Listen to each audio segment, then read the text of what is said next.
আমার নেতা আলহাজ তানভীর আহমেদ রবিন এবং আমার নেতা সালাউদ্দিন আহমেদ সাহেব, যেহেতু ওনারা আমার অভিভাবক, ওনারা যদি মনে করে যে আমাকে দিয়ে 59 নম্বর ওয়ার্ডে নির্বাচন করাইলে ভালো হবে, তাহলে আমি নির্বাচন করব। আমার নেতা আলহাজ তানভীর আহমেদ রবিন মাদক সন্ত্রাস চাঁদাবাজির বিরুদ্ধে কঠোর অবস্থানে গিয়েছেন। অনেক চাঁদাবাজ মাদক ব্যবসায়ীকেও উনি পুলিশে দিয়েছেন। আমাদের দেশে একটা ট্র্যাডিশন হয়ে গেছে, সেটা হলো যখন সিটি কর্পোরেশন নির্বাচন আসে তখন এক শ্রেণীর লোকেরা অনেক টাকা পয়সা এসে নির্বাচন করতে চায়। আমি একেবারে একজন সাধারণ মানুষ, আমার তেমন কোনো টাকা পয়সা নাই, আমি রাজনীতি করি, এটা আমার একটা নেশা। সুতরাং সমাজে কোনো ভালো কাজ করতে গেলে সমালোচনা হবেই এবং সমালোচনার উদ্যোগ উঠেই কাজ করতে হবে। তা আমি নির্বাচন করব, নির্বাচন করার পরে যদি আমি জিতেও এলাকায় থাকবো, হারও এলাকায় থাকবো। জয় টিভির মাধ্যমে এবং উনষাটবাসীকে আমি যে আপনারা আমাকে একটু সুযোগ দিবেন যাতে আমি আপনার পাশে থেকে আপনাদের সেবা করতে পারি। কেন আপনি 59 নং ওয়ার্ডের কাউন্সিলর পদে প্রার্থী হতে আগ্রহী হলেন? আউযুবিল্লাহি মিনাশ শাইতানির রাজিম, বিসমিল্লাহির রহমানির রহিম। সর্বপ্রথম আমি শ্রদ্ধার সাথে স্মরণ করতে চাই আমার প্রিয় অভিভাবক, বাংলাদেশ জাতীয়তাবাদী দল বিএনপির নির্বাহী কমিটির বাণিজ্য বিষয়ক সম্পাদক আলহাজ সালাউদ্দিন আহমেদ সাহেবকে, ঢাকা 4-এর সাবেক সফল সংসদ সদস্য 4-5-এর আলহাজ সালাউদ্দিন আহমেদ সাহেব, যার হাত ধরে আমি 1990-এর এরশাদ বিরোধী আন্দোলন থেকে শুরু করে মধ্য পর্যন্ত তাদের সাথে রাজনীতি করছি। এবং শ্রদ্ধার সাথে স্মরণ করি আমার প্রিয় নেতা আলহাজ তানভীর আহমেদ রবিনকে, যিনি সাথে আমি এখনো রাজনীতি করে গত 17 বছর ফ্যাসিস্ট বিরোধী আন্দোলন থেকে শুরু করে এখন পর্যন্ত তাদের সাথে আমি আছি। আমি শ্যামপুর ইউনিয়নের প্রথমত আমি শ্রমিক দল করেছি। শ্রমিক দল করে আমি ট্রেড ইউনিয়নের মেম্বার ছিলাম, উজালাম এক্সপোর্টি ট্রেড ইউনিয়নের মেম্বার ছিলাম, 3 বছর কেশিয়ার ছিলাম, 6 বছর মেম্বার ছিলাম। পরবর্তীতে শ্যামপুর ইউনিয়নের ইউনিয়ন পরিষদের 9 বছর আমি মেম্বারের দায়িত্ব পালন করি। মেম্বারের পরবর্তীতে আমি শ্যামপুর ইউনিয়ন বিএনপির সাংগঠনিক সম্পাদক হিসাবে আমাকে আলহাজ সালাউদ্দিন আহমেদ সাহেব এবং তানভীর আহমেদ রবিন আমাকে দায়িত্ব দেন। আমি আমার ইমান সততা নিষ্ঠার সাথে দায়িত্ব সঠিকভাবে পালন করি। সেই থেকে পরবর্তীতে যখন 59 নম্বর ওয়ার্ড হওয়ার পরে আমাকে ওয়ার্ডের দায়িত্ব দেওয়া হয়। আমি 59 নম্বর ওয়ার্ডের দায়িত্ব পালন করতেছি। আমি গত 17 বছর ফ্যাসিস্ট বিরোধী আন্দোলনে সক্রিয়ভাবে আমার উপর অর্পিত দায়িত্ব আমি যথাযথভাবে পালন করেছি। আমি এমন কোনো প্রোগ্রাম নাই যে প্রোগ্রামে আমি অ্যাটেন্ড করি নাই। চূড়ান্ত আন্দোলনের সময় আমাদের দলের মাননীয় চেয়ারম্যান, মাননীয় প্রধানমন্ত্রী তারেক রহমান সাহেব, ওনার সাথেও আমাদের মোবাইলে কথা হয়েছে, আমি ওনার সাথে কয়েকবার কথা বলেছি। উনি আমাদের খোঁজখবর নিতেন, আন্দোলনের খোঁজখবর নিতেন। তা আমি মনে করি আগামী সামনে সিটি কর্পোরেশন নির্বাচন, এই নির্বাচনে আমি গত 2009 সালে এই সিটি কর্পোরেশন নির্বাচনে প্রথম অংশগ্রহণ করেছিলাম। সেই নির্বাচনে আপনারা জানেন ব্যাপক কারচুপির মধ্য দিয়ে নির্বাচন হয়েছে। আওয়ামী লীগের যারা ছিলেন প্রার্থী ছিলেন তারা জোর করে কেন্দ্র দখল করে ভোট নিয়েছে। আশা করি আগামী যে নির্বাচন আসবে সেই নির্বাচনে সুন্দর নির্বাচন হবে।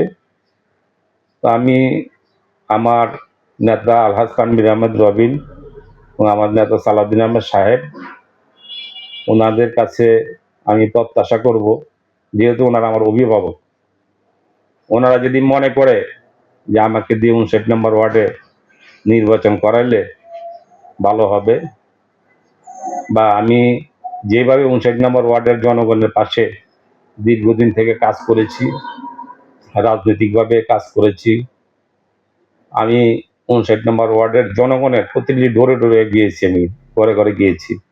আমি মনে করি যদি ওনারা আমাকে নির্বাচন করার জন্য অনুমতি দেয় তাহলে আমি নির্বাচন করব এবং আশা করি ওনারা আমার পাশে থাকলে, ওনাদের দোয়া যদি আমার উপরে থাকে, 59 নম্বর ওয়ার্ড জনগণ আমাকে গ্রহণ করবে এবং আমি 59 নম্বর ওয়ার্ড সিটি কর্পোরেশন নির্বাচনে ব্যাপক ভোটে বিজয়ী হব।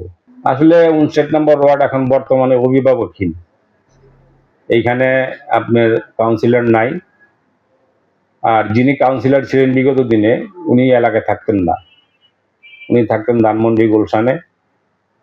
এই এলাকার মানুষের প্রতিদিনে যে সমস্যা, নাগরিক সনদ, ট্রেড লাইসেন্স, জন্ম নিবন্ধন, মৃত্যু সনদ, বিভিন্ন সমস্যার জন্য তারা কাউন্সিলর অফিসে যেয়ে অনেক হয়রানির শিকার হতো।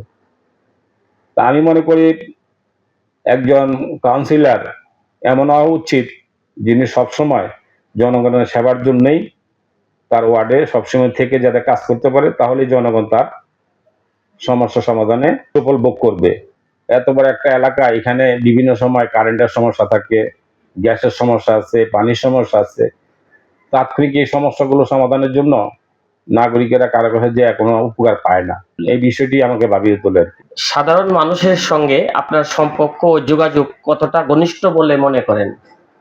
আমি আমি যেহেতু রাজনীতি করি, ঠিক আছে, আমি তো আগেই বলেছি যে গত 17 বছর ফ্যাসিস্ট বিরোধী আন্দোলন করতে যেয়ে আমরা সাধারণ মানুষের ধারে ধারে গিয়েছি, মানুষকে বলছি যে মানুষের বর্তমান দেশের যে পরিস্থিতি, এইভাবে দেশ চলে না।